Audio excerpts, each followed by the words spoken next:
Dzień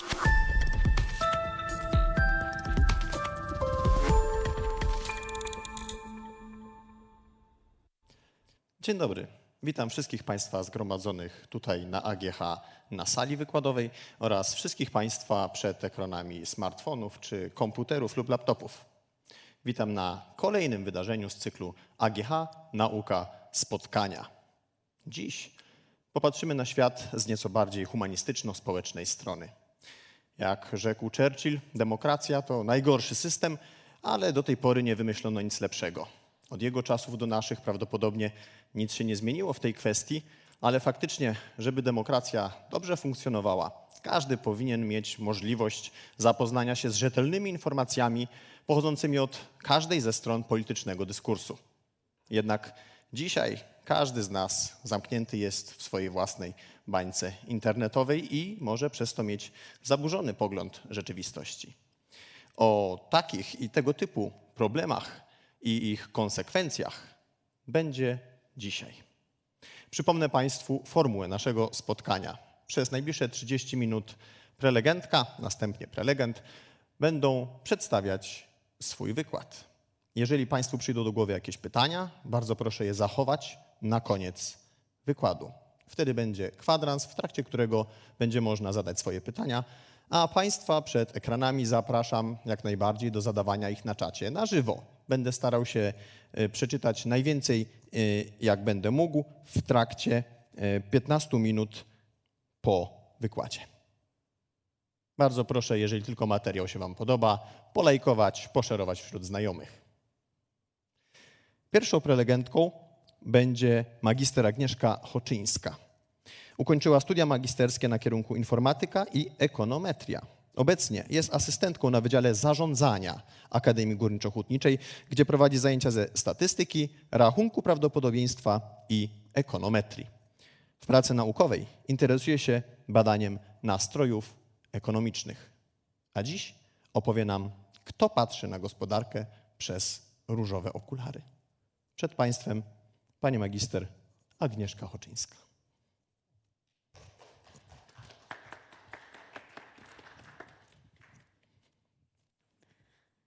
Dziękuję bardzo i witam wszystkich.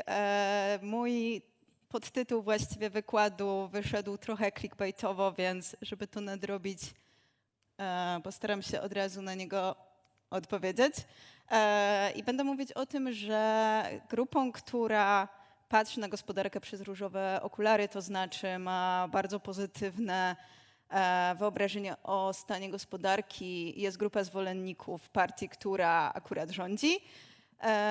Ale drugą stroną medalu tego zjawiska jest to, że zwolennicy opozycji z kolei patrzą na gospodarkę przez czarne okulary, co nie zmieściło się w tytule, ponieważ był limit 60 znaków. Ale to jest generalnie cały czas ten sam problem, o którym będę dzisiaj opowiadać. I to jest bardzo prosty mechanizm, na czym polega głosowanie ekonomiczne. Czyli zakładamy, że ten stan gospodarki, który możemy chociażby wyrazić zmiennymi makroekonomicznymi czy wiadomościami o tym, co się dzieje w gospodarce, jest postrzegany przez wyborców, przez populację i na tej podstawie oni podejmują swoje decyzje wyborcze. Nie jest to oczywiście cała podstawa decyzji wyborczych, wchodzą tu jakieś osobiste preferencje, poglądy polityczne i tak dalej, ale generalnie mechanizm głosowania ekonomicznego sprawia, że kiedy gospodarka prosperuje, to partia, która rządzi, ma większe szanse na reelekcję. Natomiast w sytuacji kryzysu opozycja ma większe szanse na to, żeby przyjąć władzę.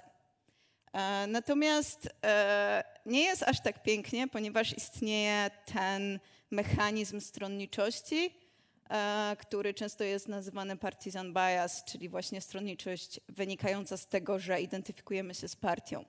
I tak naprawdę można zauważyć, że wyborcy mają wyższą opinię o stanie gospodarki, jeśli popierają partię rządzącą. Czyli ten mechanizm działa tak naprawdę na odwrót. I to nie jest tak, że my patrzymy na to, jak radzi sobie gospodarka i na tej podstawie podejmujemy decyzje przy urnach, tylko my patrzymy na to, czy nasza partia rządzi i na tej podstawie formułujemy nasze wyobrażenie o tym, jak dobrze działa gospodarka. I różne badania pokazują, że ten mechanizm na dole, ta stronniczość może być silniejszy niż sam podstawowy mechanizm głosowania ekonomicznego. I to jest bardzo prosty mechanizm, skoro da się go przedstawić na takim grafie, ale chcę pokazać wam właśnie, jak bardzo potrafi być silny, zwłaszcza w Polsce, i też porozmawiać o tym, dlaczego to jest taki problem i dlaczego ja myślę, że powinniśmy bardziej się zająć tym problemem, oraz też wskazać pewne obszary czy wyjaśnienia, gdzie wydaje mi się, że nadal mamy pewne białe plamy i którym powinniśmy poświęcić więcej uwagi jako naukowcy w dziedzinach społecznych.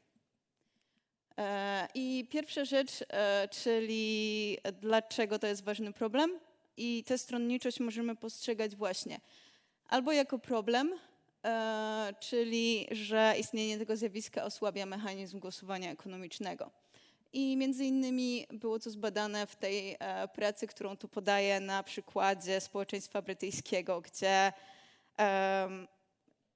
owszem, to jak ludzie postrzegali stan gospodarki obecnie wpływał na to, kogo wybrali w wyborach, ale to, kogo wybrali poprzednio w wyborach, miało jeszcze silniejszy wpływ na to, jak postrzegali gospodarkę obecnie. I to był jeden z takich może fundamentalnych badań na temat tego zjawiska. Ale może też to zjawisko być symptomem jakichś głębszych problemów. To znaczy, że my postrzegamy gospodarkę w taki zaburzony sposób, na przykład dlatego, że mamy stronnicze i upartyjnione media. Upartyjnione to znaczy sprzyjające jakiejś konkretnej partii w szczególności. I to też było zbadane w tej pracy, o której zresztą będę więcej mówić później. To znaczy w krajach, gdzie te media są bardziej upartyjnione, bardziej łatwo da się wskazać, które media sprzyjają którym partiom, ten mechanizm stronniczości w postrzeganiu gospodarki jest silniejszy. I potencjalnie inne zjawisko, które może być z tym związane, i to już mówię ze znakiem zapytania, ponieważ jakby powiązanie nie było wprost zbadane, na ile wiem, to jest, że to może się wiązać z negatywnym postrzeganiem wyborców innych partii i samego systemu demokratycznego. I to są jakby dwie negatywne rzeczy, które my już zauważamy, że się dzieją. Na pewno nie wyłącznie w związku z mechanizmem ekonomicznym, o którym mówię, ale również potencjalnie mogą być z nim związane. I to są tutaj, chciałam tylko przedstawić statystyki z raportu, który był wykonany w okolicach ostatnich wyborów, więc bardzo świeże dane, gdzie widzimy, że mamy silne zjawisko tego, że wyborcy tracą zaufanie do mechanizmów demokratycznych, kiedy ich partia przegrywa, oraz że wyborcy mają skłonność do postrzegania wyborców innych partii jako wręcz mniej ludzkich, ale też mniej może rozwiniętych społecznie, kompetentnych i tak dalej. I to się może wiązać z postrzeganiem ekonomii, ponieważ kiedy myślimy, że gospodarka jest w fantastycznej kondycji, a nasza partia przegrywa, to możemy się zastanawiać, czy coś nie zadziałało w mechanizmie głosowania, czy może ci wszyscy inni ludzie, którzy zagłosowali przeciwko niej, po prostu mają znikomą wiedzę ekonomiczną. I analogicznie, jeżeli myślimy, że jesteśmy w głębokim kryzysie, a partia, która myślimy doprowadziła nas do tego kryzysu, wygrywa kolejny raz, też możemy mieć bardzo niskie przekonanie o kompetencjach, czy w ogóle podstawowej inteligencji osób, które głosują na inne partie. I teraz trochę właściwie jak to wygląda. Krótko wyjaśnię, co się tutaj działo. Czyli w tym badaniu były zweryfikowane postrzeganie gospodarki przez wyborców różnych partii w wielu krajach europejskich. Ja pokażę tylko fragment tych wyników. I widać, że kiedy mamy 0 jest wyznaczone przez jakby średnią opinię w społeczeństwie. No i jeżeli średnia dla danej partii razem z marginesami błędów przekroczy tę linię, to znaczy, że odchyla się statystycznie od tej średniej opinii.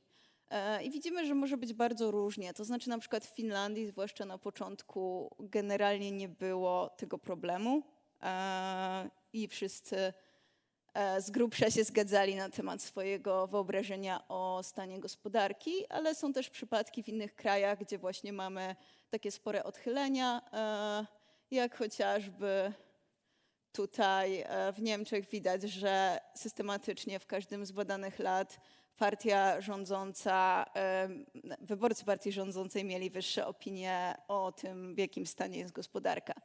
I największy chyba spośród tych przedstawionych odchylenia ma Hiszpania.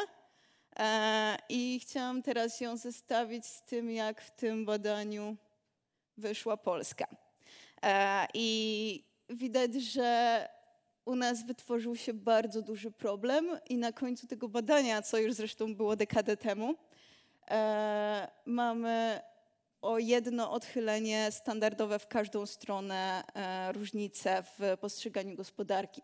Co oznacza, że tutaj zwolennicy partii rządzącej wtedy na różowo mieli o jedno odchylenie standardowe wyższe przekonanie o tym, jaki jest stan gospodarki niż przeciętnie, a zwolennicy głównej partii opozycyjnej mieli to samo, tylko w drugim kierunku.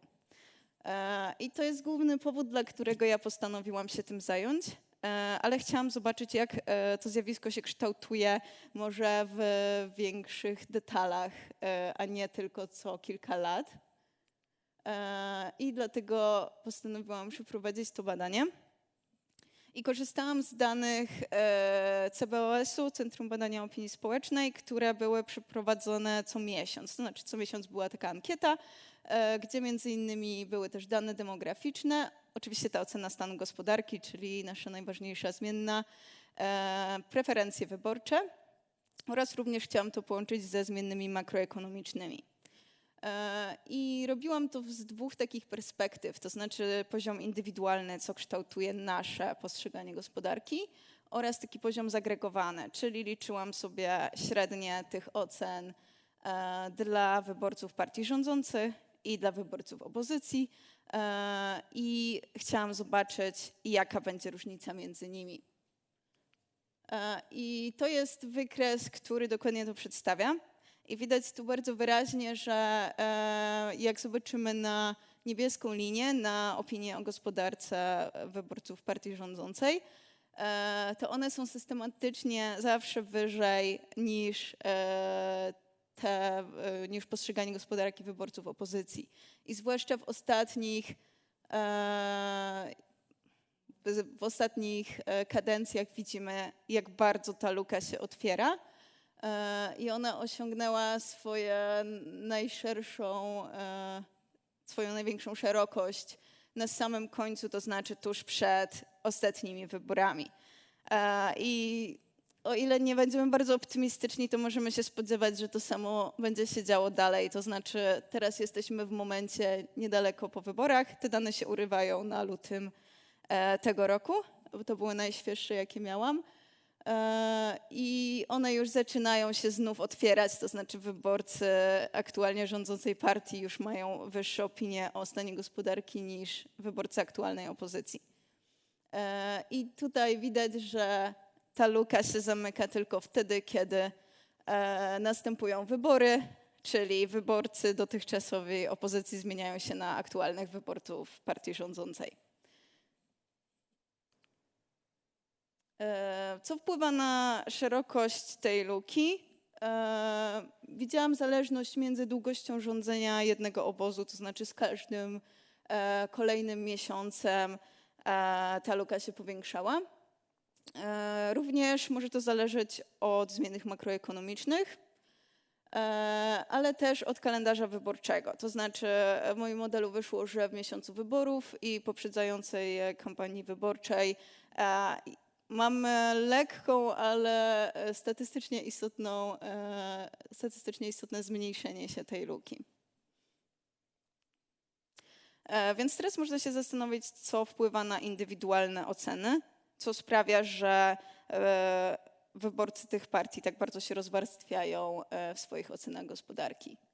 I tutaj zastosowałam regresję porządkową, dlatego że te oceny na indywidualnym poziomie są zmianą kategoryczną, tak? Od poziomu, że gospodarka jest bardzo zła, do tego, że jest bardzo dobra. Więc można ustalić sobie te progi, te kategorie, do których one wpadają, przeprowadzić sobie tutaj zwykłą regresję, tam gdzie mamy x i wektor parametrów beta. I za pomocą funkcji łączącej, w tym przypadku logistycznej, przenieść to na wartości procentowe, które decydują nam o tym, jaką mamy szansę wybrania konkretnej odpowiedzi na temat stanu gospodarki. I żeby nie rozwodzić się nad tymi szczegółami, generalnie będzie to działało tak, że kiedy poziom którejś zmiennej wzrasta o jednostkę, to wzrasta nam ta zmienna pod spodem, przez co zmienia się nam rozkład prawdopodobieństwa i mamy większą szansę na wybranie na przykład wyższej opinii na temat stanu gospodarki. I jedną z takich sytuacji jest, kiedy przechodzimy od bycia wyborcą opozycji do bycia wyborcą obozu rządzącego i wtedy cały ten rozkład nam się przesuwa w stronę wyższych odpowiedzi. Co mi wyszło z tego badania? Przede wszystkim ten najważniejszy wynik na środku, czyli czy mamy do czynienia ze stronniczością w postrzeganiu ekonomii. I on był, współczynnik w tym modelu był duży, dodatni i istotny, co oznacza, że w przypadku wszystkich wyborców mamy do czynienia z tym zjawiskiem.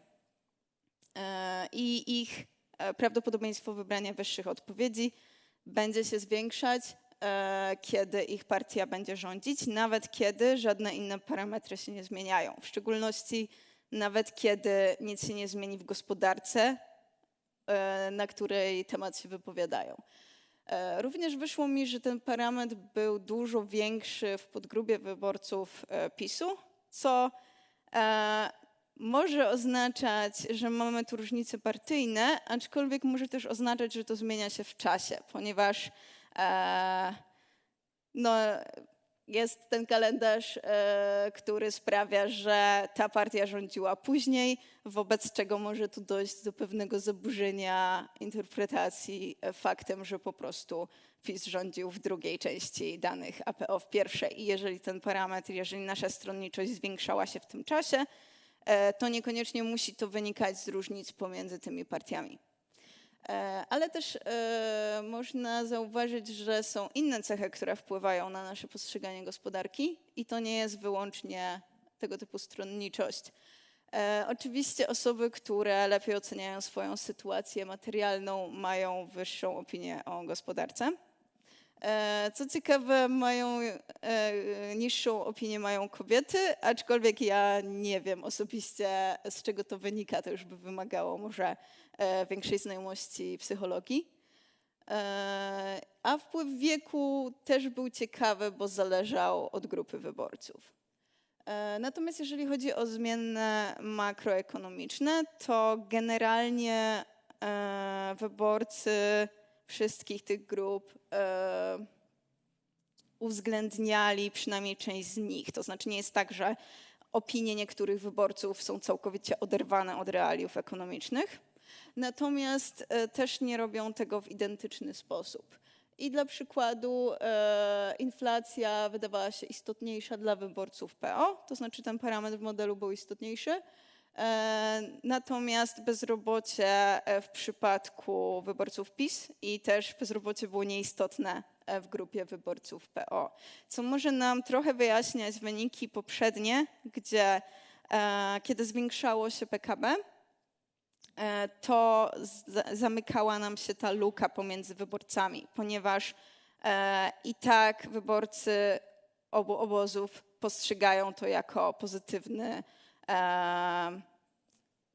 pozytywny znak, wobec czego różnica między ich poglądami może się zamykać. Natomiast kiedy mamy do czynienia z jakąś zmianą, która jest postrzegana różnie przez tych wyborców, to ona będzie nam otwierać lukę. No bo jeżeli inflacja zacznie rosnąć i część wyborców uzna to za zły znak, obniży swoje postrzeganie gospodarki, a druga część pozostawi je bez zmian, to luka nam się będzie otwierać.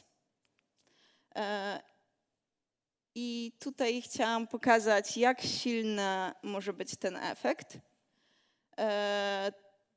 To jest detal obliczeniowy, ale generalnie w tego typu modelach nie jest tak prosto jak w regresji liniowej interpretować parametry, ponieważ to, jaki będzie ten rozkład prawdopodobieństwa, zależy od wszystkich tych czynników i te zmiany można pokazać wyłącznie dla jakiegoś konkretnego przypadku, to znaczy na przykład dla wyborczyni o średnim wykształceniu, średnim wieku, przeciętnej sytuacji materialnej.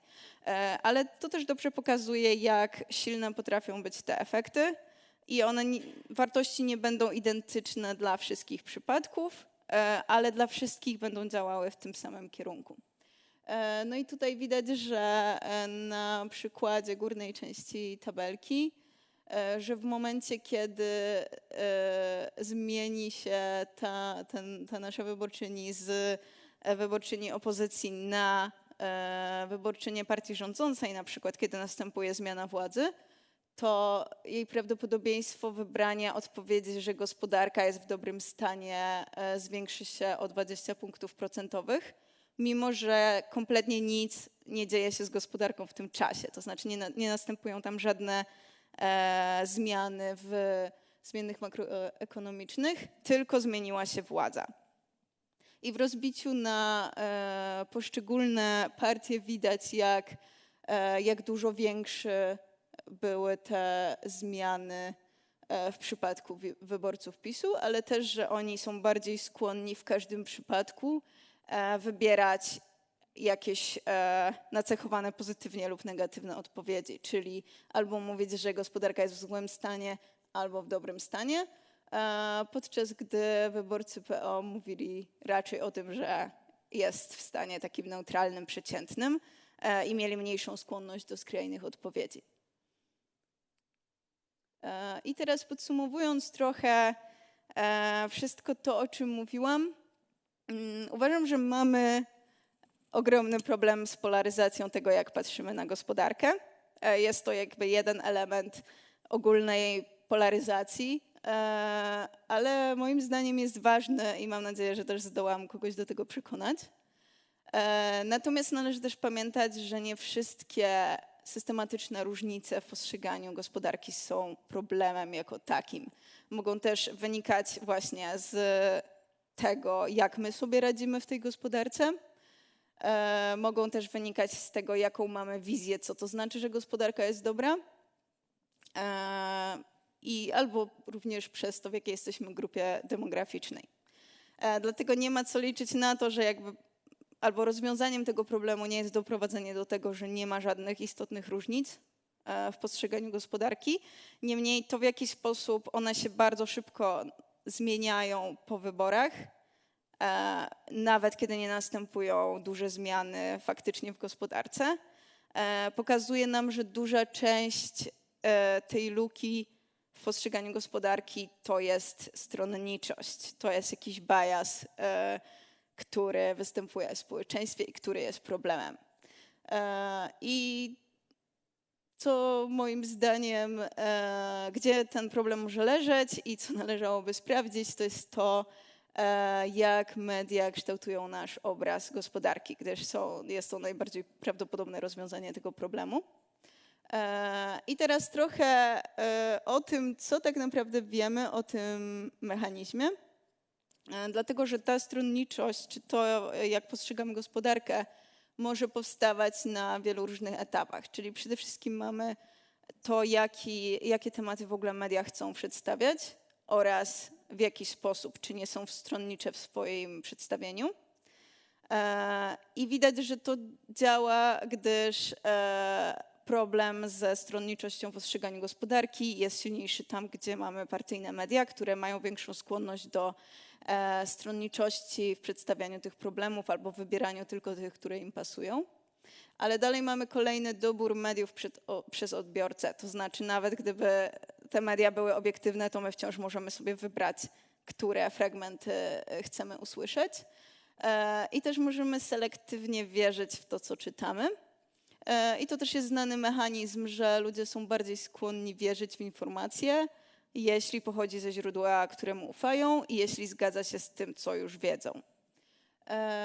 I ostatnia część to, że jeżeli już ta informacja do nas dotrze, to my też możemy udostępniać ją dalej i też nie udostępniamy wszystkiego porówno. To znaczy będziemy mieć skłonność do pewnego typu udostępniania i angażowania się razem z treścią. I co dotyczy tej selektywnej wiary i dzielenia się w swoim środowisku tą wiedzą, to też jest kwestia taka, że widać, że my mamy większą wiedzę o wydarzeniach, które stawiają naszą wybraną partię czy środowisko w lepszym świetle. I to było też fajnie zbadane w Stanach Zjednoczonych, gdzie mamy tutaj to, jak duży był poziom wiedzy wyborców określonych partii na temat zjawisk, które były pierwszy pomiar w tej różowej ramce to jest, kiedy było to wydarzenie, które przedstawiało ich partię w pozytywnym świetle, drugi negatywny i obie dotyczą przypadku, kiedy generalnie media rozpisywały się o tym wydarzeniu. No i widać tutaj, że kiedy coś jest negatywne dla tej partii, to po prostu na ogół o tym nie wiemy, nawet jeśli te informacje są generalnie dostępne w dużej ilości. W przypadku tych wcześniejszych wyników, kiedy media nie rozpisują się o tym wydarzeniu, jest ono mniej znane, to różnice między negatywnymi a pozytywnymi nie są aż tak duże. I przykład również dotyczący tego problemu z naszego podwórka, który myślę, że był bardzo fajnie wyłapany przez portal Okopres, to kiedy wzrost PKB w Polsce był taki bardzo, powiedzmy, sezonowy. To znaczy w jednym kwartale byliśmy na samym końcu Unii Europejskiej, a w innym byliśmy na samym początku. I też jacy ludzie postanowili podzielić się tymi wynikami na swoich mediach społecznościowych i jaki komentarz do tego dopisali. I to tak bardzo dobitnie moim zdaniem pokazuje też, jak głęboki może być ten problem, dlatego że nawet kiedy opisujemy w zasadzie dokładnie tę samą informację, czyli przyrosty PKB i nawet kiedy korzystamy z tego samego i zaufanego źródła, to wciąż pozostaje pole do manipulacji i przedstawienia jakiegoś konkretnego obrazu. Dlatego to, w jaki sposób postrzegamy gospodarkę, która teoretycznie jest bardzo konkretnym zjawiskiem. To znaczy oczywiście nie da się zdefiniować bardzo konkretnie, co to znaczy, że gospodarka jest dobra, ani zgodzić się absolutnie z tym, czy jest dobra, czy może jednak tylko przeciętna. Natomiast te systematyczne różnice, które zauważamy, mogą być powodowane przez to, że bardzo trudno jest przedstawić to obiektywnie i że nikt nie ma tak naprawdę szczególnego powodu, żeby próbować przedstawić to obiektywnie. I teraz ja dziękuję za uwagę. Oddaję głos na pytania, a później kolejnemu prelegentowi, który być może nam odpowie na część z nich, ponieważ będzie też mówił o mediach społecznościowych. Bardzo dziękujemy za ciekawy wykład. Bardzo proszę. I otwieram, tak jak pani prelegentka już nadmieniła, pole do dyskusji. Czy ktoś z państwa chce zadać pytanie z sali? Na razie nie widzę. O, jest jedno. Już, proszę. Dziękuję.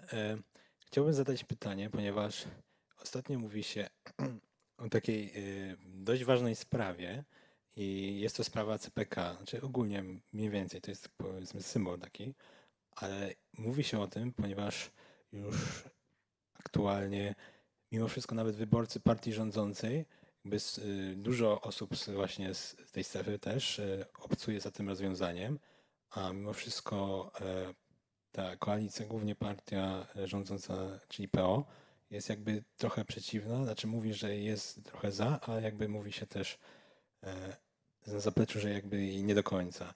Więc czy to by mogło jakby oznaczać trochę zachwianie w tych zjawisku, o czym pani mówiła, ponieważ jest to jakby sprawa typowo gospodarcza i być może czy by to jakoś wpłynęło, jakby opinia publiczna, na rozwiązania, które zostaną mimo wszystko wprowadzone.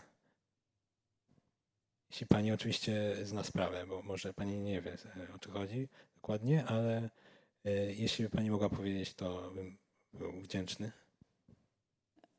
Znaczy, no, specjalistką CPK na pewno nie jestem, więc pewnie znajomość na podstawie takiej jak przeciętnie każdy. Natomiast ja chyba nie do końca widzę związku tej sprawy z tematem. To znaczy, nie jestem pewna, czy dobrze to zrozumiałam. Czy chodzi o to, że mamy sytuację, kiedy opinia wyborców jest różna od opinii partii, którą popierają?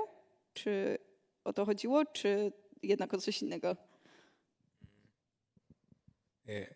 Mniej więcej jakby jest poza sporą oczywiście grupą osób z opozycji, to jest wiele osób, które popierają tą partię, ale nie zgadzają się właśnie w tym rozwiązaniu z tym, o czym ona mówi. Czyli tak, mniej więcej o to chodzi. Nie wiem jakiej skali, ale mimo wszystko widać to dosyć wyraźnie.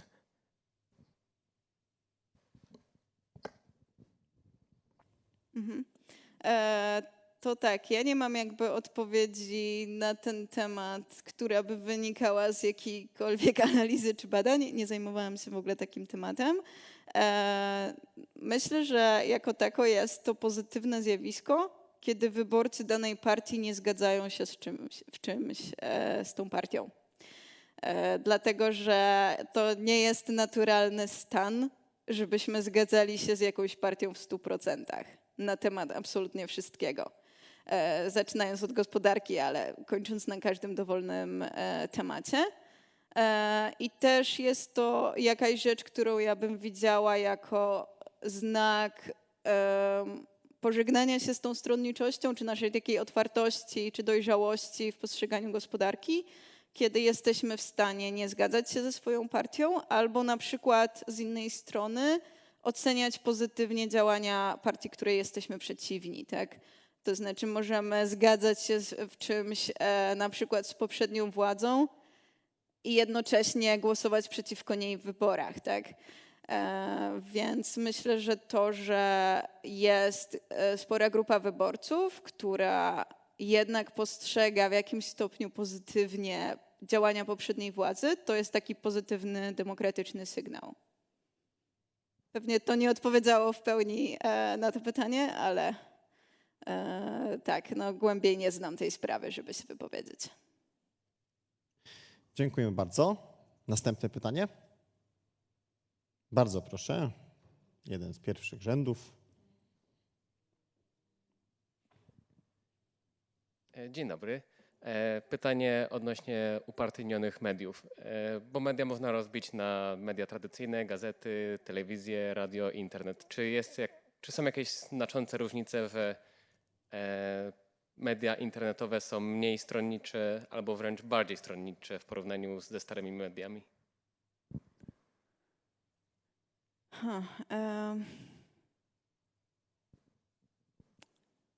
To jest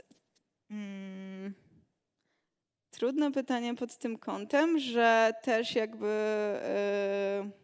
w przypadku mediów tradycyjnych, społecznościowych mamy też bardziej podkategorie i na przykład ja bym powiedziała, że media tradycyjne w pewnym sensie są bardziej stronnicze, to znaczy też widać, że mamy Nie mam przy sobie statystyk, ale generalnie mamy bardzo silne rozbicie na partyjne i partyjne powiązanie z tradycyjnymi mediami. I to widać na przykład na przykładzie telewizji. To znaczy, jak się zobaczy, jak duża część wyborców PiS-u jeszcze powiedzmy pół roku temu oglądała i miała wysokie opinie o telewizji publicznej, jednocześnie mając złe opinie na przykład o takich telewizjach jak TVN i dokładnie lustrzane odbicie było po stronie wyborców ówczesnej opozycji, tak? Czyli mieli bardzo niskie opinie o TVP i jednocześnie prawie wyłącznie oglądali TVN. To jest bardzo silna polaryzacja i w przypadku mediów społecznościowych mamy ją na trochę mniejszym poziomie, bo też jesteśmy w stanie odbierać, jakby mieć interakcję czy odbierać treści od bardzo wielu kanałów w mediach społecznościowych. Nie oglądamy wyłącznie jednego youtubera, czy nie obserwujemy wyłącznie jednej osoby w mediach społecznościowych, ale jednocześnie w mediach społecznościowych czy takich mniej tradycyjnych potrafią się pojawiać bardziej radykalne opinie i takie kanały, które przez to, że są niszowe, mogą sobie pozwolić na to, żeby przedstawiać jeszcze bardziej jednostronną wizję niż w telewizjach. Więc trzeba by sobie zdefiniować w jaki sposób mierzymy polaryzację i co przez to rozumiemy, bo to może mieć właśnie różne znaczenia. Myślę, że kolejny prelegent będzie mógł jeszcze w inny sposób odpowiedzieć na pana pytanie, gdyż jest specjalistą właśnie w tej dziedzinie. Czy ktoś z państwa ma jeszcze pytania? W takim razie przeczytam pytanie Piotra z czatu, które się trochę pokrywa z tym, o co ja chciałem sam zapytać. Piotr pyta, jakie wskaźniki makroekonomiczne powinniśmy brać pod uwagę, jeśli w ocenie stanu gospodarki chcemy być obiektywni? Na ile oczywiście można być obiektywnym.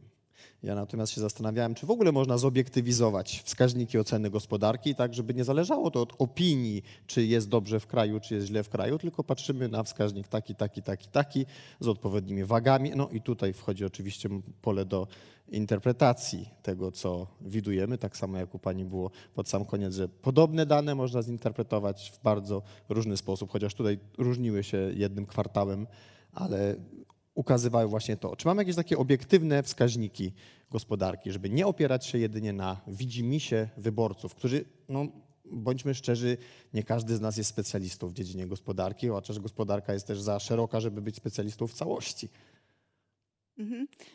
Ja odpowiem może pewnie niesatysfakcjonująco, to znaczy ja uważam, że się nie da. Też dlatego, że jakby w ogóle nie mamy czegoś takiego jak jakiś obiektywne pojęcie dobrego stanu gospodarki czy dobrej gospodarki. I to też zależy na przykład od poglądów politycznych. Jedna rzecz, której w sumie nie mówiłam o niej dużo, ale między innymi wskaźnikiem, który brałam pod uwagę, były nierówności dochodowe, czyli stosunek, jak dużo stosunek ludzi zarabiających w najwyższym decylu do tych zarabiających w najniższym.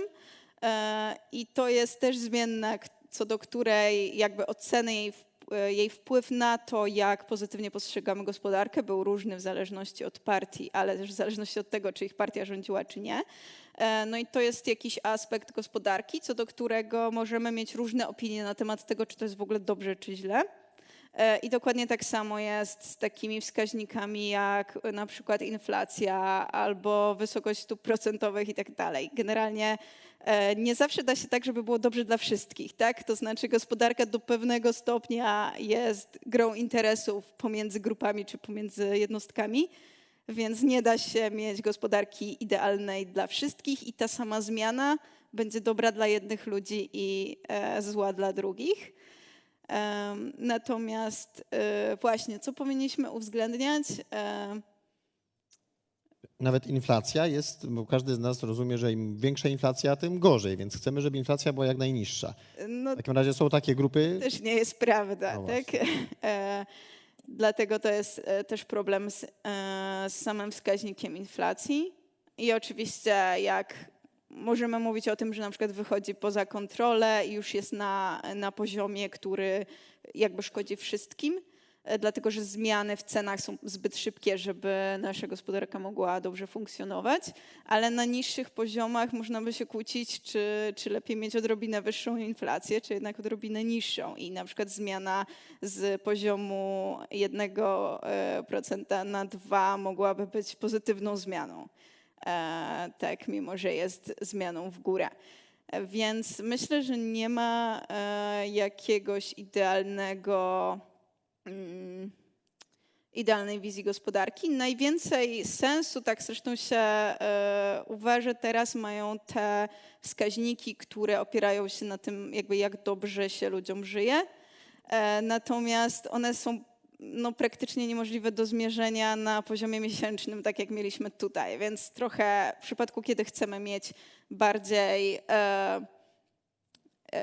chcemy mieć gęstsze szeregi czasowe, to musimy się opierać na zmianach makroekonomicznych, które nie są najlepsze, ale przynajmniej łatwo się je bada, więc taki właśnie mamy kompromis. No i są bardzo subiektywne takie oceny, jak się panu żyje, jak rozumiem. Czyli obiektywne wskaźniki niestety nie istnieją, przynajmniej tak globalnie. Ja tak uważam.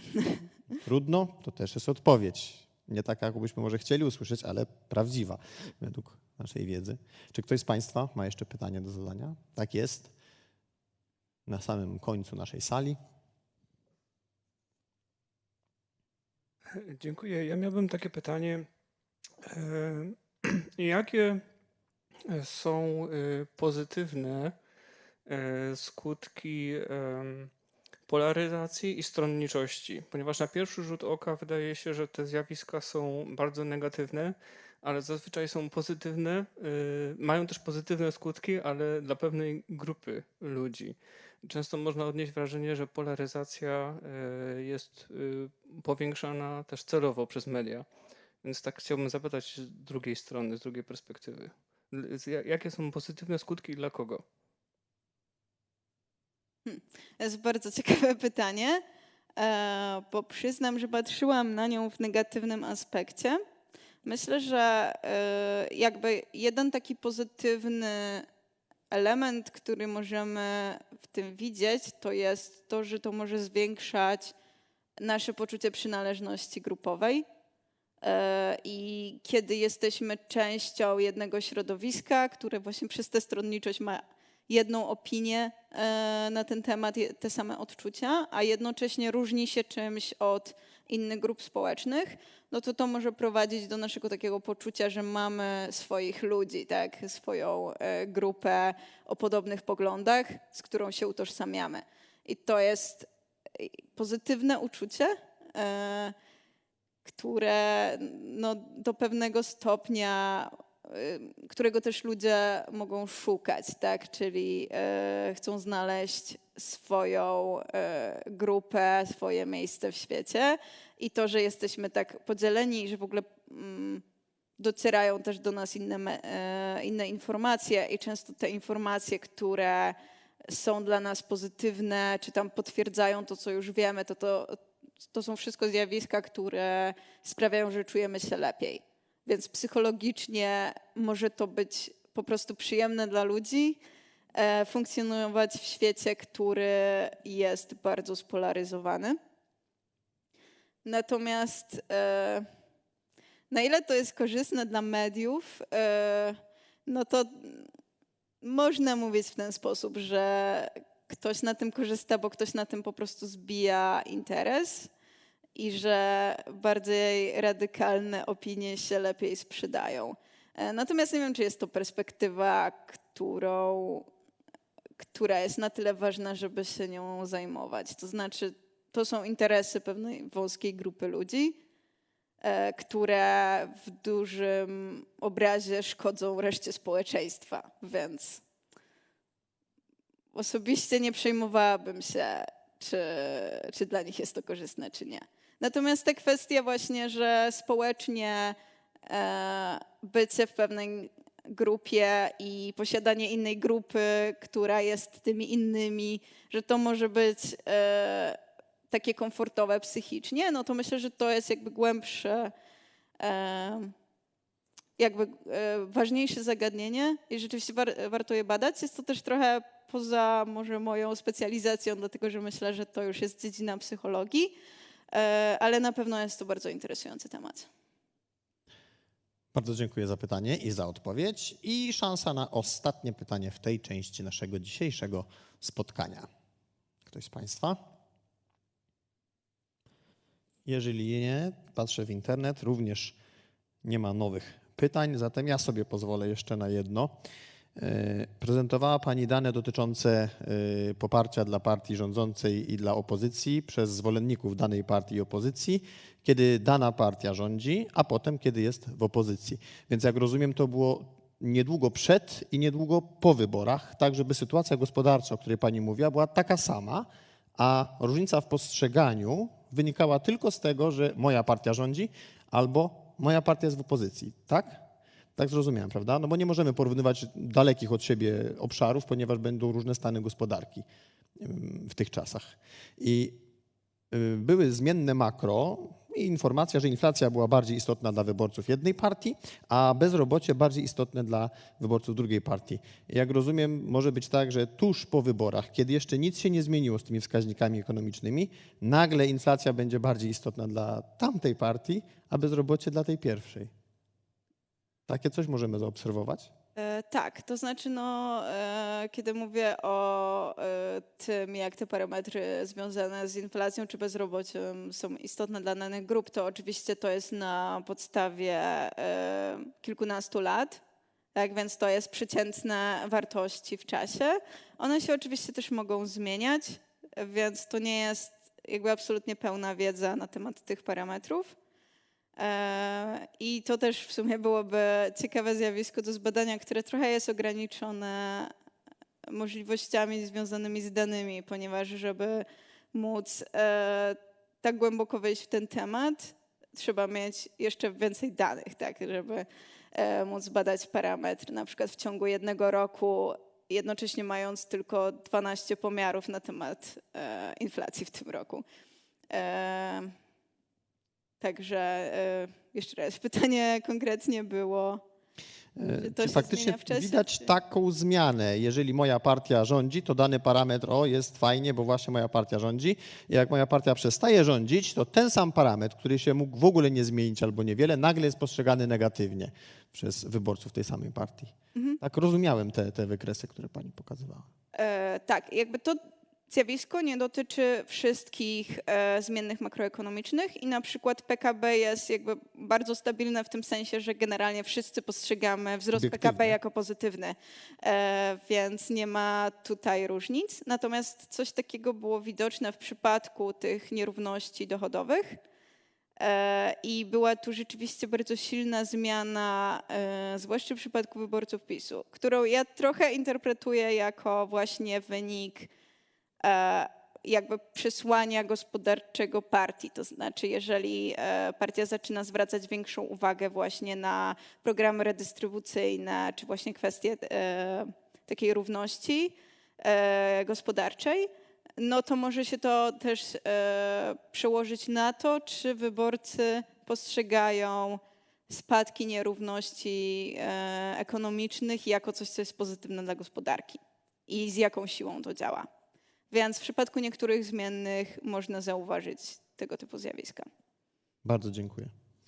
Podziękujmy raz jeszcze pani Agnieszka Hoczyńska. Dziękuję bardzo. W międzyczasie pozwolę sobie przypomnieć formułę naszego spotkania. Państwo obecni na żywo w trakcie kolejnego półgodzinnego wykładu. Bardzo proszę notować skrzętnie w pamięci lub na kartce, jak ja, nasuwające się wam pytania, abyście państwo mogli je zadać w kolejnych 15 minutach po wykładzie przewidzianych na dyskusję. Państwa przed ekranami w jakiejkolwiek cyfrowej formie zachęcam do zadawania pytań na bieżąco na czacie. Postaram się wszystkie je zadać. Jeżeli tylko materiał się państwu podoba, można go polubić i rozdysponować wśród znajomych jako ciekawy i godny polecenia. A następnym prelegentem jest psycholog, językoznawca i specjalista w dziedzinie nauki o komunikacji społecznej i mediach. Pracując na AGH zajmuje się związkami między technologią a społeczeństwem, recepcją i użytkowaniem mediów cyfrowych, w tym wirtualnej rzeczywistości, oraz krytycznym rozumieniem mediów. W poprzedniej kadencji prezes Polskiego Towarzystwa Edukacji Medialnej, ekspert w The European Media and Information Fund. Przed Państwem doktor habilitowany Grzegorz Ptaszek, profesor AGH. Dzień dobry. Jestem słyszalny, ale moja prezentacja jeszcze nie jest widoczna. Dziękuję Państwu za przybycie w ten czwartkowe popołudnie. Będę dzisiaj mówił o, może bym poprosił o pierwszy slajd, tytułowy slajd. Myślę, on jest ważny, ponieważ celowo jest trochę prowokacyjny. Delete social media, jak popsuto demokrację i czy można to naprawić. Jestem też ciekaw Państwa opinii i tego, jakie są Państwa doświadczenia, ale też i co Państwo o tym sądzicie. Moja perspektywa, co zostało już to zasygnalizowane, moja perspektywa będzie perspektywą krytyczną. Uważam, że istotne jest to, żeby krytycznie oceniać i patrzeć na zjawiska, które nas otaczają, a technologia i to, w jaki sposób i do czego ona jest wykorzystywana, myślę, też powinna taki krytyczny namysł ze sobą nieść. Zacznę może od tego, że równo, proszę Państwa, 2 dekady temu, 4 lutego 2004 roku, ogłosił swoje istnienie portal internetowy. Wówczas nosił on nazwę The Facebook. Kilka lat później przedimek usunięto, który właściwie, można powiedzieć, no, zrewolucjonizował nasze stosunki społeczne, zrewolucjonizował spędzanie wolnego czasu przez nas. Miał ogromny wpływ na rozwój marketingu internetowego, ale również miał bardzo duży wpływ na to, w jaki sposób konsumujemy treści medialne, konsumujemy wiadomości, konsumujemy informacje. Doprowadził też do pojawienia się jakby nowych zawodów, czy wypromował nowe zawody, takie chociażby jak influencer. Możemy rozwojowi tego portalu społecznościowego przypisać też szereg negatywnych zjawisk. O dużej części z nich będę chciał dzisiaj Państwu powiedzieć, ponieważ tak jak uważam ja, ale nie jestem w tym odosobniony, sposób funkcjonowania, zarządzania, model biznesowy tej prywatnej korporacji dosyć mocno nadwyrężył fundamenty zachodnich demokracji. Nie wiem, czy Państwo, ale ja czasem się zastanawiam, co by było, gdyby właśnie Facebook nie powstał, gdyby nie było tego medium społecznościowego. No, oczywiście pierwsza rzecz, która jakoś ciśnie nam się na usta i przychodzi do głowy, to jest to, że być może rozwinęłyby się inne podobne portale społecznościowe o podobnych mechanizmach, że być może te zjawiska, które potem się pojawiły i rozwinęły, również miałyby miejsce. No ale wiadomo, że gdyby nie Facebook, to ta dynamika tych zmian społecznych, tak mi się przynajmniej wydaje, byłaby zdecydowanie inna.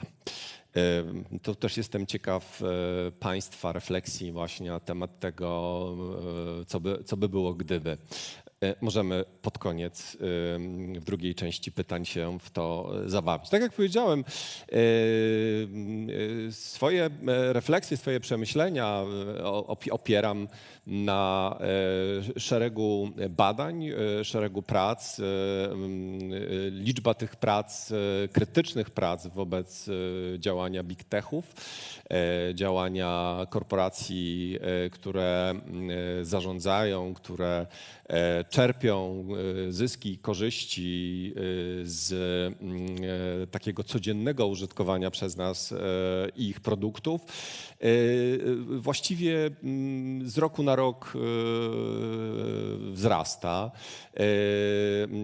Tu postanowiłem pokazać Państwu kilka takich pozycji, które bardzo dobitnie jakby zwracają uwagę na pewne grzechy, przewinienia tych korporacji. Pierwsza pozycja, The Tech Coup, to jest pozycja, która właściwie dopiero się ukaże na jesieni tego roku. Autorka bardzo blisko współpracowała z Komisją Europejską i też swoje doświadczenia w pracy dla Komisji Europejskiej i przyglądając się temu, w jaki sposób funkcjonują właśnie takie podmioty jak Facebook, Instagram, TikTok czy Twitter, czy YouTube, opublikowała w tej książce. Ale dużo się w tych pracach właśnie mówi o tych negatywnych aspektach. Mówi się o pewnym złudzeniu, mówi się o tym, że tak naprawdę my jako użytkownicy zostaliśmy zaczarowani taką mityczną wręcz obietnicą, że ten świat, w którym mamy możliwość kontaktowania się z innymi za pośrednictwem mediów społecznościowych i budowanie takich bliskich relacji, no, jest czymś, co odmieni nasze życie, czymś, co zrewolucjonizuje nasze stosunki, relacje społeczne na różnych poziomach, nie tylko na takim indywidualnym poziomie, ale również na poziomie społecznym. Płynie jednak z tych wszystkich prac takie dosyć pesymistyczne, taka dosyć pesymistyczna refleksja i dosyć pesymistyczne przesłanie, że tak naprawdę technologia zagraża demokracji.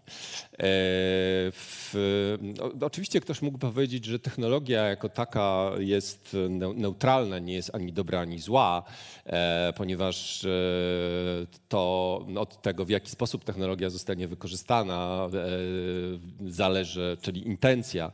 Jaka jest intencja, zależy też, czy zostanie wykorzystana do dobrych, czy zostanie wykorzystana do złych rzeczy. Natomiast to przesłanie jest dosyć gorzkie, krytyczne i właśnie takie negatywne, ponieważ autorzy ci zwracają uwagę właśnie na to, że ludzie, którzy zarządzają, ludzie, którzy stoją za właśnie produktami czy usługami, tak naprawdę działania podejmują dla pomnażania własnych zysków w dużej mierze, a nie dla pobudek bardziej wyższych. Przejrzymy się trochę danym statystycznym. Jest tutaj mowa o mediach społecznościowych. To są dane z początku 2024 roku. We Are Social to jest taka organizacja, która właściwie co roku publikuje taki raport, w którym agreguje dane pochodzące z różnych baz. I tu możemy zobaczyć pewne wskaźniki, które informują nas o tym właśnie, jak to wygląda od tej strony statystycznej. Możemy zauważyć, proszę Państwa, że w chwili obecnej mamy 5 miliardów osób, które korzystają aktywnie z mediów mediów społecznościowych na całym świecie. Oczywiście są regiony, w których mówimy o różnych mediach społecznościowych, nie tylko tych, które są zarządzane przez korporacje z Doliny Krzemowej, ale również przez korporacje chińskie, gdzie rynek tego typu produktów i usług jest również dosyć zróżnicowany. Więc tutaj to jest chociażby jeden ważny wskaźnik, czyli liczba użytkowników mediów społecznościowych. Druga rzecz to jest średni czas, który przeciętny użytkownik, aktywny użytkownik mediów społecznościowych spędza na takim portalu. To jest 2 godziny 23 minuty. Oczywiście jest to średnia statystyczna, więc no tutaj ktoś może spędzać więcej, trochę spędzać mniej czasu. To, co jest, proszę Państwa, ważne, to ważny jest wskaźnik dotyczący liczby osób, które, czyli tutaj użytkownicy mediów społecznościowych powyżej wieku 18+, a liczba populacji osób w tym wieku, no okazuje się, że prawda, 84% tych osób spędza aktywnie czas na mediach społecznościowych.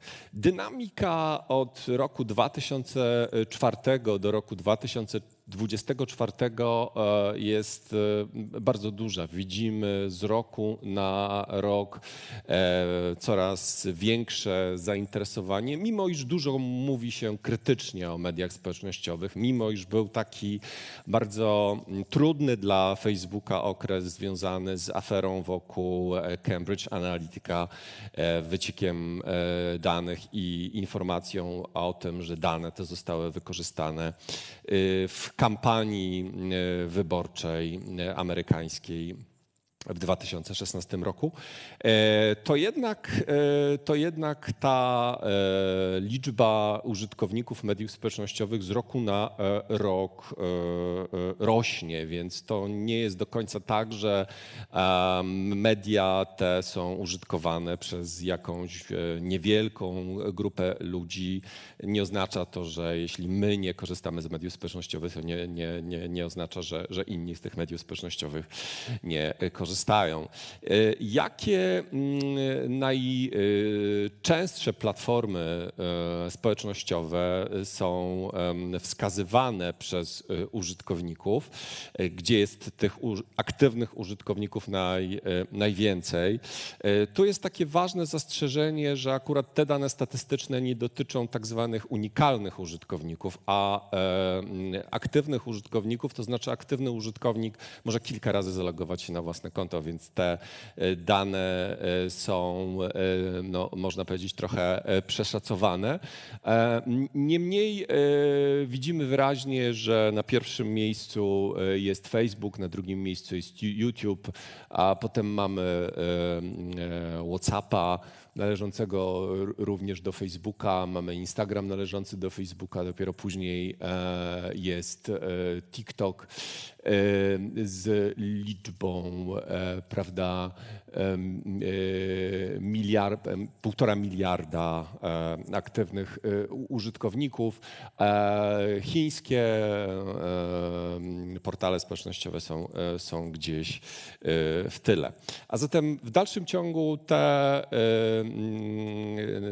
najczęstsze portale społecznościowe to są portale społecznościowe powiązane właśnie z firmami z Doliny Krzemowej. I tu jeszcze ostatni slajd, bo myślę, że on jest istotny, mianowicie pytanie o powody, dla których ludzie korzystają z mediów społecznościowych. Chciałem zwrócić tutaj uwagę na 3 rzeczy, czyli pierwsza rzecz to jest oczywiście bycie w kontakcie ze znajomymi i z rodziną, czyli wiemy, prawda, co się dzieje, więc no tutaj też my jesteśmy dla innych naszych znajomych też takim przekaźnikiem, czyli możemy udostępniając różnego rodzaju informacje, możemy, niekoniecznie informacje obiektywne, ale stronnicze, no możemy też wzmacniać w nich pewne przekonania na określony temat. Drugi powód, no to po prostu zabicie wolnego czasu, tak? No właśnie generalnie co robimy w wolnym czasie? No przeglądamy, scrollujemy media społecznościowe i ważna rzecz trzecia to jest czytanie newsów, czyli media społecznościowe z roku na rok w różnego rodzaju badaniach i raportach zwraca się na to uwagę, stanowią dla użytkowników tych portali po prostu źródło informacji, dlatego że agregują te informacje w jednym miejscu. Ponieważ mówimy o demokracji, mówimy o tym, w jaki sposób demokracja, te filary demokracji zostały trochę nadszarpnięte, zachwiane przez praktyki, politykę, którą firmy mediów społecznościowych prowadzą, to chciałem tutaj taki cytat z książki Jimmy'ego Barletta Ludzie przeciw technologii Państwu pokazać, że demokracja i technologia pozostają w ostrym konflikcie. Każdy z nich jest wytworem całkowicie odmiennej epoki. Każdy działa według innych reguł i zasad. I rzeczywiście coś w tym jest. Zanim przejdę do logiki mediów społecznościowych, czyli według jakiej logiki zdaniem badaczy media społecznościowe, jaką logiką zdaniem badaczy media społecznościowe się kierują, to chciałem jeszcze jakby przedstawić te filary demokracji liberalnej, bo właściwie w krajach Europy Zachodniej mamy do czynienia z takim typem demokracji, z demokracją liberalną. I jednocześnie też jakby odnieść to później do tych grzechów i przewinień, które możemy w odniesieniu do mediów społecznościowych zauważyć. Mianowicie to, co jest ważne w demokracji liberalnej, no to są oczywiście ważne wartości określone w Karcie Praw Człowieka i Narodów, czyli chociażby równość, wolność. W demokracji liberalnej dochodzi do wolnych wyborów, jest konkurencja, także konkurencja na poziomie gospodarczym, obywatele są zaangażowani w proces wyborczy, mają poczucie sprawczości, decyzyjności. Istnieje jakaś wspólna kultura, do której wszyscy mogą się odnosić. I w krajach demokracji liberalnej jest duże zaufanie do władz. No, ponieważ władzę wybiera naród, no to też no, ma to potem przełożenie właśnie na to zaufanie, że decyzje podejmowane przez władzę są decyzjami dobrymi dla obywateli. Z tego wynika to duże zaufanie do władz, tak? Że nie są to decyzje dobre dla partii rządzącej, tylko dobre po prostu dla obywateli. I teraz chcę przejść do tych aspektów logiki mediów społecznościowych, które zostały zasygnalizowane i opisane między innymi w takiej pracy Josse van Dijk i Thomasa Poela z 2013 roku, czyli praca, która ma już trochę lat.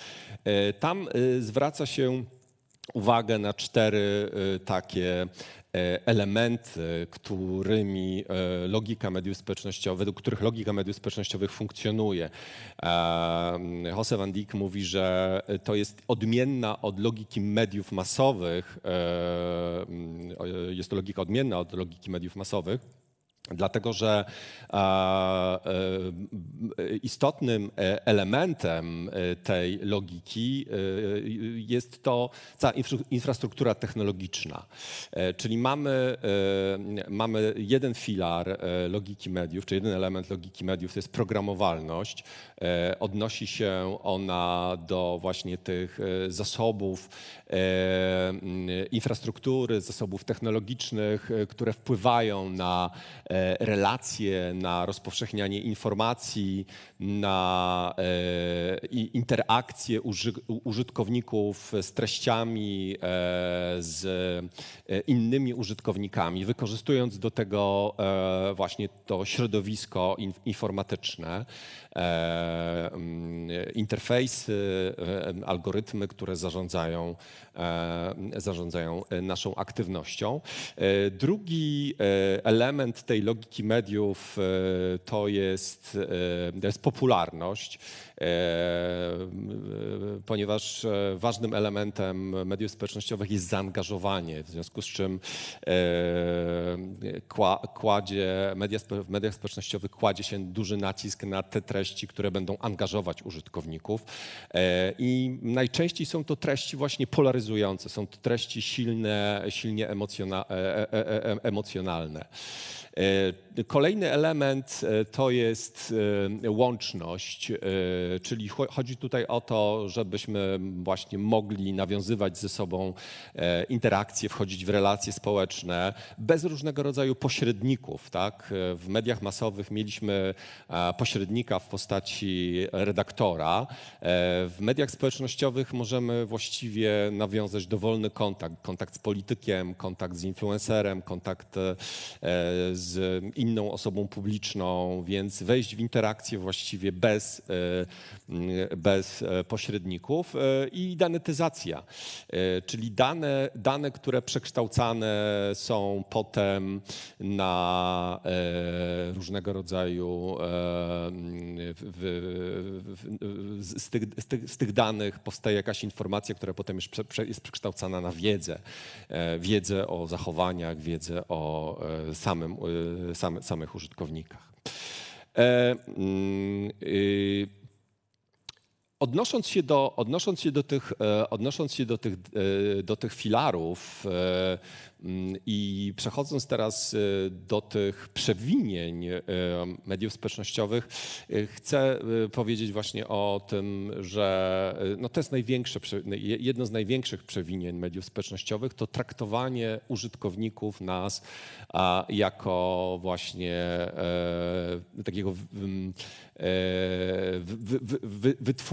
wytwórcę danych. My jesteśmy cyframi, generowane przez nas zachowania czy dane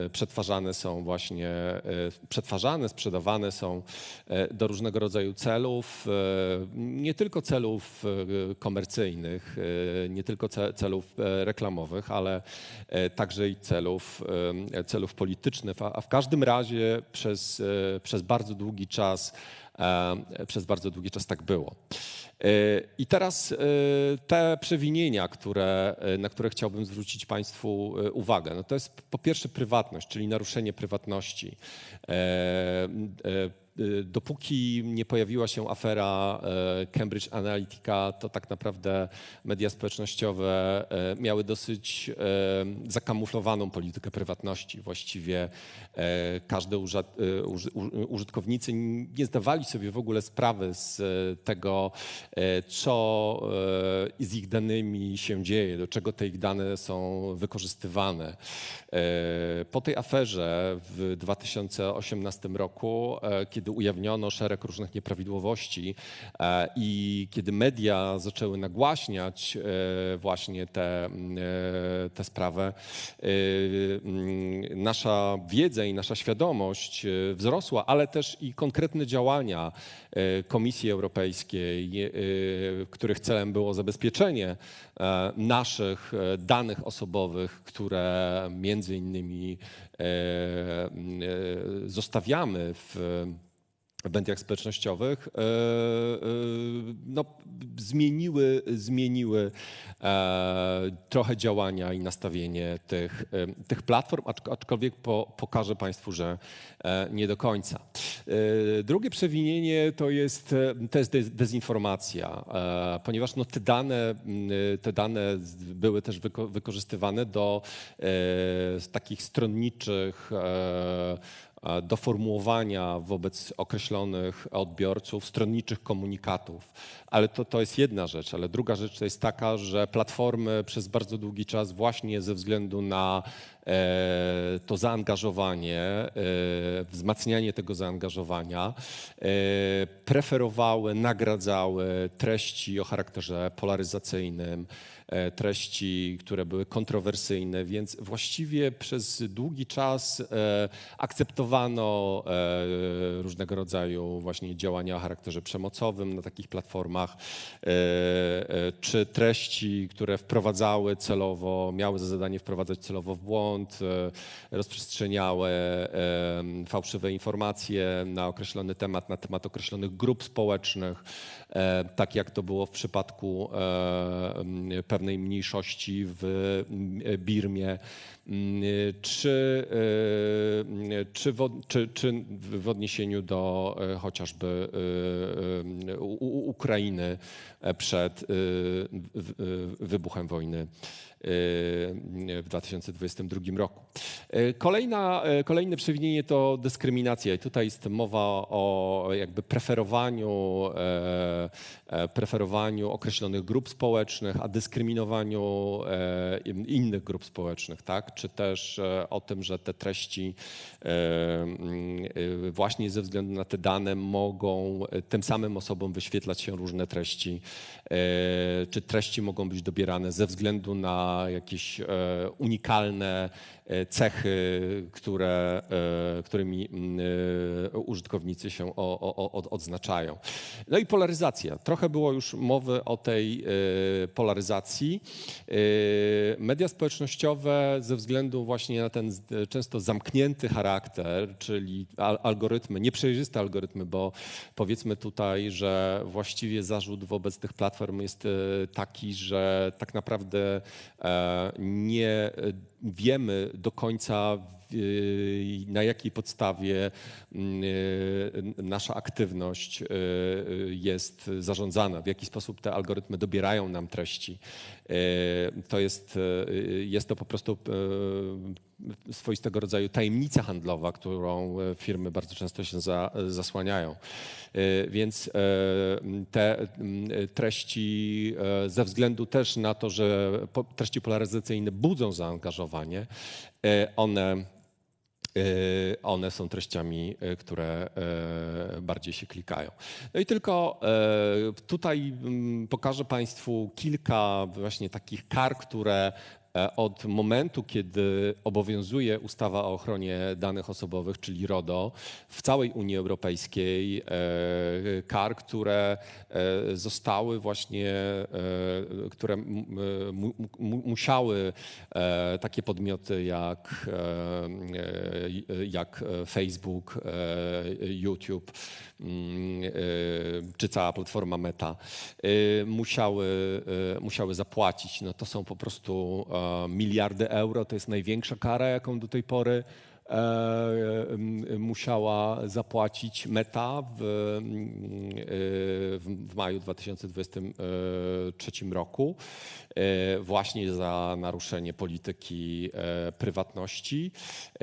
No ale te pozostałe kary nie są karami wcale tak niskimi. To jeszcze, już wiem, że muszę kończyć, to jeszcze tylko Państwu chcę powiedzieć o jednej rzeczy, czyli właśnie odnieść się też do tego, co już zostało tutaj poruszane. Czy i w jaki sposób media społecznościowe zwiększają zaangażowanie demokratyczne, czy przyczyniają się do naszej większej aktywności w krajach demokratycznego Zachodu. To jest też ostatnia praca pochodząca z 2004 roku. Ukazała się dosłownie 2 miesiące temu. Dwaj badacze z Uniwersytetu w Hongkongu postanowili prześledzić to dla 20 kilku zachodnich demokracji i powiązać to ze wskaźnikami z jednej strony zaangażowania, ale z drugiej drugiej też ze wskaźnikami wyborczymi, czyli prześledzili jak wyborcy głosowali w konkretnych wyborach. I zwrócili uwagę, że bardzo ważnym elementem powiązanym z zaangażowaniem była tak zwana polaryzacja afektywna, którą definiuje się jako identyfikowanie się użytkowników z konkretną opcją polityczną. Czyli polaryzacja afektywna bardzo wyraźnie pokazuje zwolenników jednej opcji politycznej i drugiej opcji politycznej. Tak? Była o tym mowa. I okazało się, że to zaangażowanie w odniesieniu do polaryzacji afektywnej, jeżeli ta polaryzacja afektywna jest wysoka, czyli jest dosyć duże napięcie, można powiedzieć tak, pomiędzy zwolennikami różnych opcji politycznych, to korzystanie z mediów społecznościowych zwiększyło zaangażowanie demokratyczne, ale zmniejszyło zadowolenie z demokracji. Czyli no, to chyba ostatni przykład naszych wyborów parlamentarnych to pokazuje, tak, że no, ta polaryzacja w Polsce jest dosyć duża, natomiast ludzie w ostatnich wyborach parlamentarnych bardzo mocno, prawda, jakby przekonywali się, że w mediach społecznościowych, że trzeba iść głosować i napędzali się nawzajem. Mówię tutaj o tym zwiększeniu zaangażowania demokratycznego bez względu na opcję polityczną, że to jest tutaj ważne. To nie, że któraś ze stron jest bardziej zaangażowana, po prostu mobilizuje to bardziej ludzi. No ale właśnie zmniejszyło zadowolenie z demokracji, co miało po prostu przełożenie na mniejszą satysfakcję i jakość demokracji. Natomiast w krajach o niskiej polaryzacji, kiedy te napięcia są niewielkie, niezauważalne, to ta polaryzacja afektywna z kolei zwiększyła postrzeganą jakość demokracji, czyli takie poczucie, że mamy dobrą, stabilną demokrację, natomiast nie miało wpływu na satysfakcję polityczną. Pytanie, czy można to naprawić, pozostawiam na czas pytań. W takim razie przepraszam, że trochę przedłużyłem czas. Dziękuję. Dziękujemy bardzo. Prosimy nie uciekać. Szanowni Państwo, otwieramy dyskusję. Bardzo proszę o pytania do pana profesora. Już mamy pierwszego chętnego. Z naszej perspektywy po prawicy sali, z perspektywy siedzących po lewej stronie. Proszę. Ja bym się chciał odwołać do tych pierwszych slajdów, gdzie były pokazane wykresy ilości użytkowników i chciałbym się odwołać, powiedzmy, do takiej teorii martwego internetu, czy też wątpliwości, jakie miał Elon Musk przy kupowaniu Twittera. Mianowicie, ile jest użytkowników prawdziwych z krwi i kości na social media, a ile to są boty? Wie pan, akurat te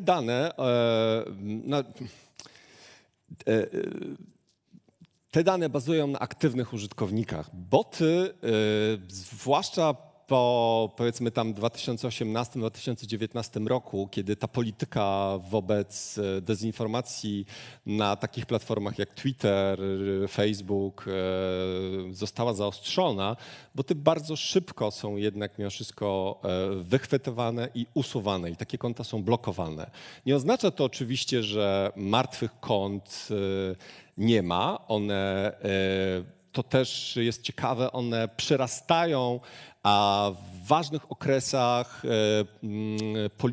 politycznych dla danych krajów, na przykład jak mieliśmy właśnie wybory parlamentarne w Polsce, to zaobserwowano aktywność właśnie kont botów w tym okresie, czy też wzmożona aktywność kont botów w związku z wojną Rosji z Ukrainą.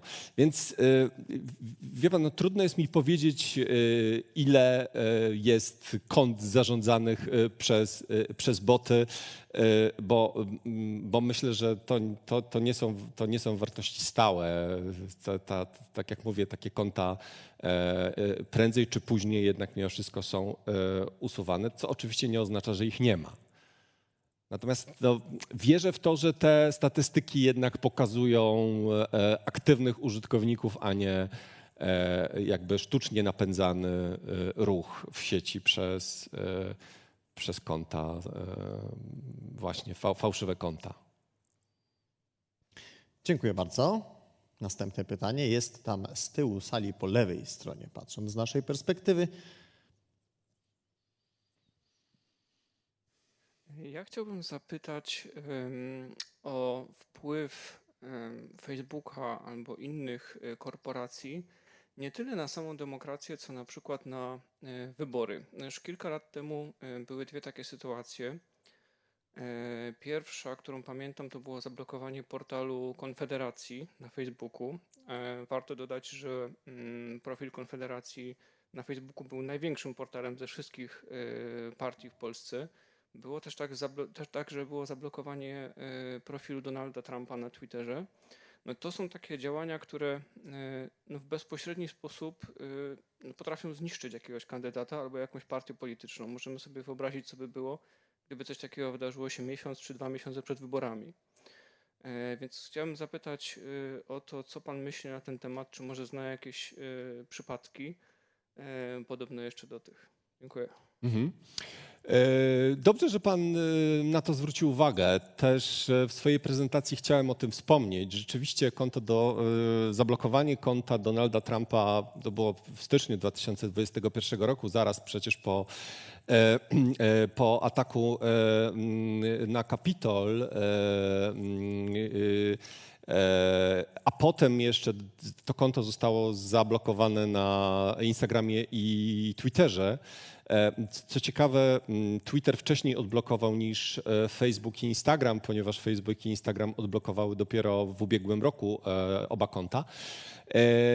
To rzeczywiście były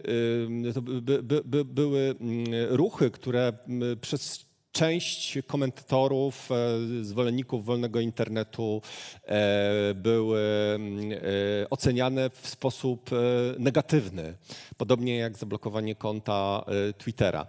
I no, rzeczywiście tutaj widać wyraźnie, że jest to decyzja jakby podejmowana odgórnie przez zarządzających platformą. Uzasadnienie dla tej decyzji jest oczywiście takie, że robimy to ze względu na określone dobro społeczne, ale z kolei przeciwnicy tej decyzji mówią, no tak, ale w końcu właśnie w demokracji powinniśmy o tym rozmawiać, powinniśmy uwzględniać różne punkty widzenia. Jeżeli chodzi o moje zdanie, to rzeczywiście jakby kwestia jest tego typu, czy jakiego rodzaju naruszenia moglibyśmy się dopatrzeć ze strony treści, które były publikowane, tak? No bo jeżeli były to treści, które powiedzmy namawiały do przestępstwa, czy były to treści, które wprowadzały w błąd i manipulowały, no to jestem jak najbardziej za tym, żeby bez względu na to, czyje to jest konto, po prostu takie treści usuwać, czy blokować takie konta. Natomiast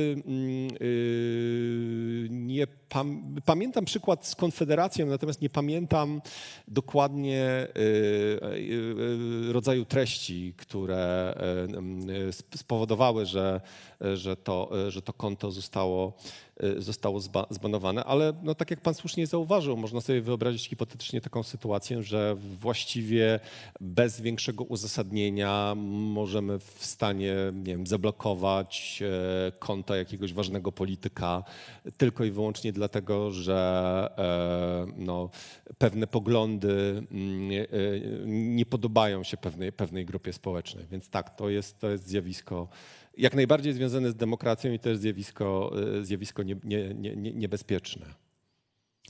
Bardzo dziękuję i jest szansa na ostatnie pytanie. Zapraszam. Jest chętny na sali. To ja mam takie pytanie, bo wspomniał pan o prywatności.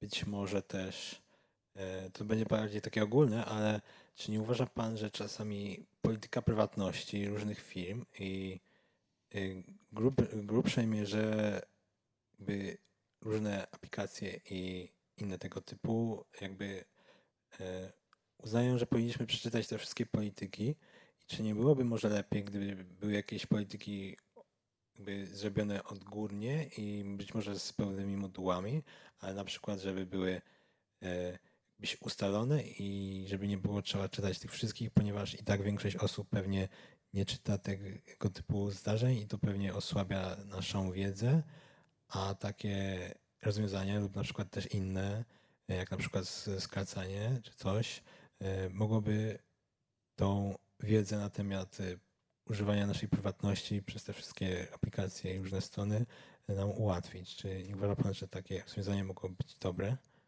Mhm. Myślę, że jak najbardziej jakby uproszczona polityka prywatności powinna zostać wprowadzona. Organizacje społeczne zajmujące się jakby ochroną prywatności, między innymi Panoptykon w Polsce, w jednym ze swoich raportów kilka lat temu zwrócili uwagę, że owszem, po wprowadzeniu pewnych zapisów do polityki prywatności, które ze względu na RODO musiały się pojawić, firmy wprowadziły te zapisy, natomiast stosując różnego rodzaju takie kruczki interfejsowe, że na przykład nie można było znaleźć krzyżyka, który zamykałby okno, prawda, albo domyślnie jednak pojawiał się znaczek, żeby zaznaczyć wszystkie możliwości, że stosowały po prostu nieuczciwe praktyki, które niejako wymuszały na nas udostępnianie większej liczby danych, czy zgadzanie się na udostępnianie większej liczby danych, niż jest to konieczne, prawda? I to spowodowało, że rzeczywiście firmy trochę zrewidowały swoje podejście do polityki prywatności. Nie wszystkie, ale niektóre. I teraz możemy sobie wybrać, prawda? Czy wyrażamy zgodę tylko na te konieczne pliki cookie, czy też dajemy jakby dostęp do większej liczby. Ale jak najbardziej tak zgadzam się z panem, że powinna być jakaś uproszczona forma tych dokumentów, z którymi użytkownik się zapoznaje, żeby nie musiał wkładać tak dużo wysiłku, a on wiadomo, że zależy mu na czasie i robi wszystko szybko, zwłaszcza jak przegląda treści na telefonie komórkowym, więc często klika, wyraża zgodę, nie dokładnie czytając treść takiego dokumentu. I tego uproszczenia sobie wzajemnie życzmy. Jako punkt wyborczy w kolejnych wyborach również może wystąpić jak najbardziej. Bardzo dziękuję panu za odpowiedzi i za wykład. Przed państwem profesor AGH Grzegorz Ptaszek. Dziękuję. Szanowni Państwo, dzisiejsze spotkanie dobiega już końca. Wszystkim obecnym na sali i przed ekranami smartfonów czy komputerów bardzo dziękuję. Możecie lajkować i szerować wśród znajomych i również nie, aby szerzyć ogólny dostęp do wiedzy, którą AGH nam funduje. Zapraszam już teraz, za miesiąc, 20 czerwca, na kolejne wydarzenie AGH Nauka Spotkania, gdzie tym razem tematem wiodącym będzie adaptacja do zmian klimatu. Czy ludzkość czeka powolna apokalipsa, jak wieszczą niektórzy? Czy też zdołamy przystosować się do najbardziej katastrofalnych konsekwencji zmian klimatycznych? Spytamy o to ekspertów w zakresie klimatologii, rolnictwa i błękitno-zielonej infrastruktury. Dziękuję za dzisiaj i zapraszam za miesiąc.